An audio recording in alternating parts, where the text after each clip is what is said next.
नमस्कार मित्रों, अध्ययन जगत में आप लोगों का स्वागत है। आज की हिंदी की क्लास बहुत ही महत्वपूर्ण होने वाली है। सामान्य हिंदी के कुछ महत्वपूर्ण प्रश्न हैं जो अधिकतर सभी परीक्षाओं में पूछे जाते हैं। तो आइए प्रारंभ करते हैं आज की क्लास। और पहला प्रश्न है आपकी स्क्रीन पर, निमिष शब्द का पर्याय क्या है? निमिष शब्द का पर्याय बताना है आपको।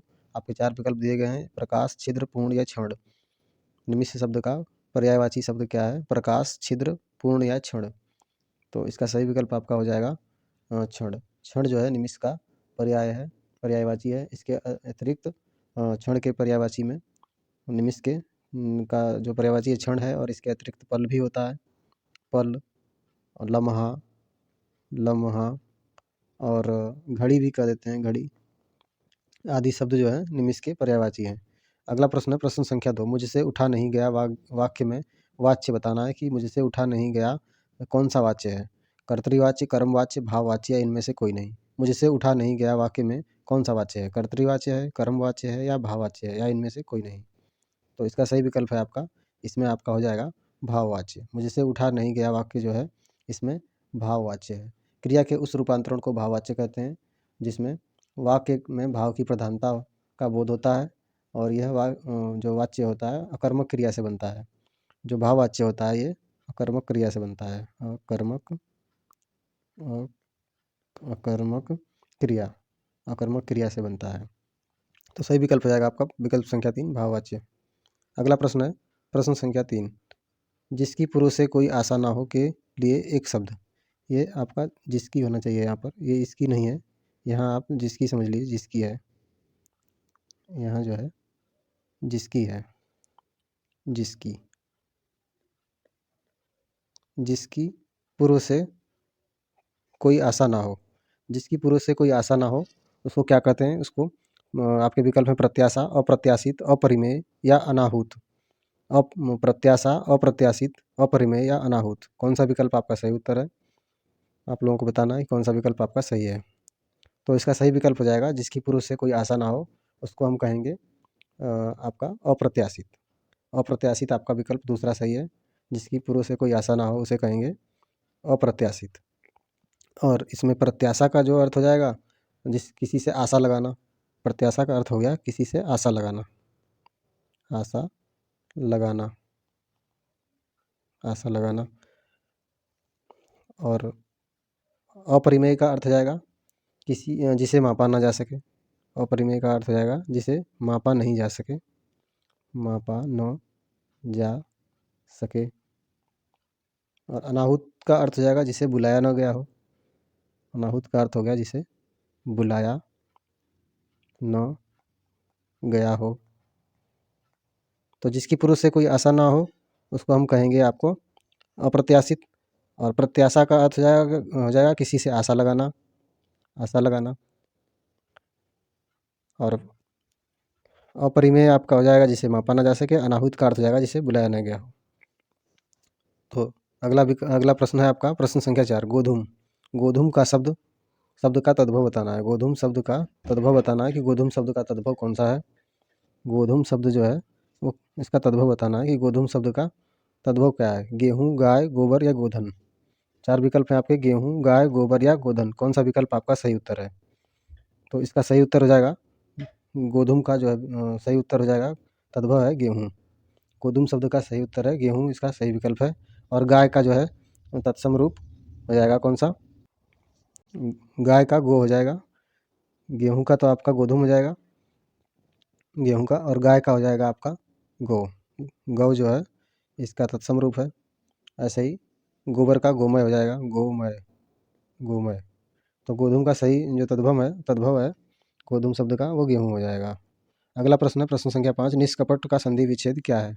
निष्कपट शब्द का संधि विच्छेद बताना है कौन सा विकल्प आपका सही है। 4 विकल्प हैं आपके, निःकपट, निष्कपट, निःकपट, निष्कपट। सही विकल्प बताना है कि निष्कपट शब्द का संधि विच्छेद क्या होगा। निधन कपट, निष्धन कपट, निधन कपट, निष्धन कपट। कौन सा विकल्प आपका सही है? तो सही विकल्प आपका हो जाएगा निष्कपट का जो सही संधि विच्छेद है वह आपका हो जाएगा, पहला ही विकल्प आपका सही उत्तर है निधन कपट। निधन कपट, इसमें विसर्ग संधि है। और विसर्ग संधि में यदि विसर्ग से पहले जो आपका ये विसर्ग है इसके पहले यदि आपका ई मैं बता देता हूँ आपको। विसर्ग से पहले यदि ई ऊ और विसर्ग के बाद विसर्ग के बाद में आपका आता है क, ख, ख, ट, ठ, प और फ। ये शब्द जो आते हैं इनमें से कोई भी वर्ण आए तो विसर्ग का स हो जाता है। तो आप देख रहे हैं यहाँ पर निष्कपट में स लगा है, विसर्ग का स हो जाता है। यदि ई ऊ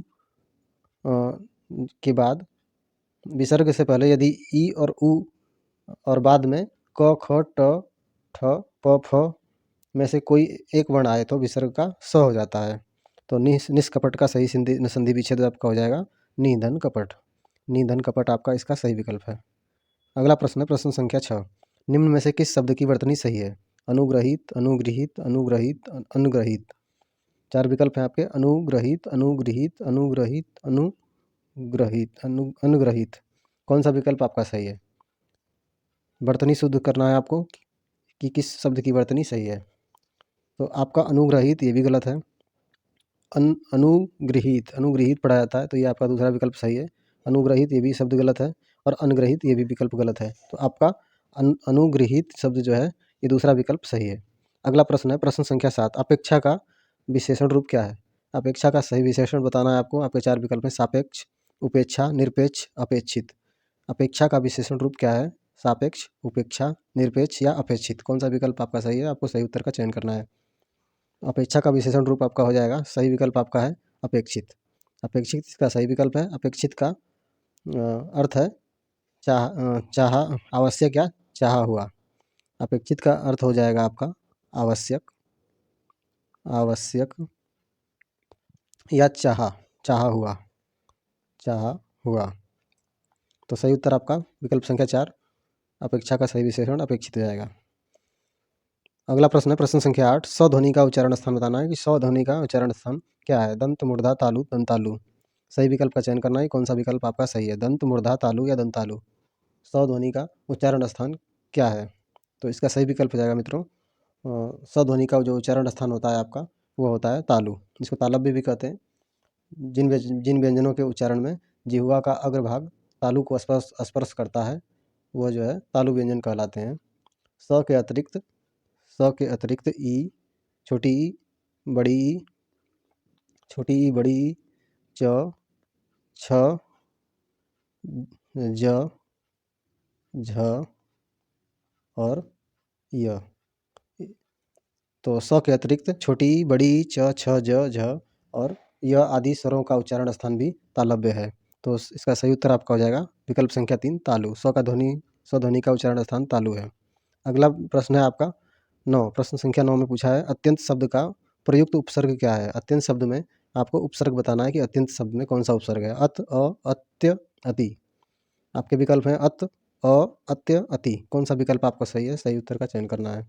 तो अत्यंत शब्द में प्रयुक्त उपसर्ग है आपका अति। अति जो है विकल्प संख्या 4 सही है। अति उपसर्ग है। मूल शब्द अंत है। मूल शब्द जो है वो है अंत और अंत में अति उपसर्ग के योग से आपका अत्यंत शब्द का निर्माण हुआ है। अति जो है उपसर्ग है और मूल शब्द क्या है? अंत है। इसमें अति उपसर्ग लगने से अत्यंत शब्द का निर्माण हुआ है। अगला प्रश्न है प्रश्न संख्या 10। उपत्यका। उपत्यका का अर्थ बताना है कि उपत्यका किसको कहते हैं। आपके 4 विकल्प दिए गए हैं।